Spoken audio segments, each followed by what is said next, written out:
You ask Tiger to solve. This deals with linear equations with one unknown. The final result is x equals 40. Let's solve it step by step. Group all x terms on the left side of the equation. Subtract 7x from both sides. Group like terms.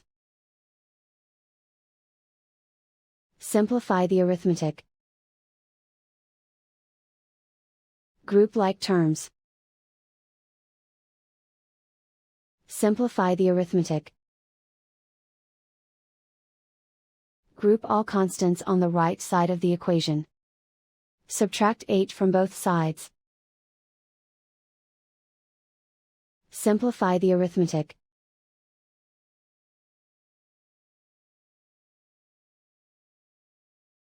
Isolate the x. Divide both sides by -2. Cancel out the negatives.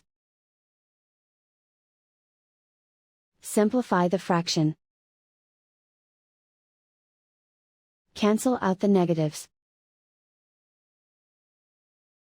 Find the greatest common factor of the numerator and denominator. Factor out and cancel the greatest common factor. And so the final result is x equals 40.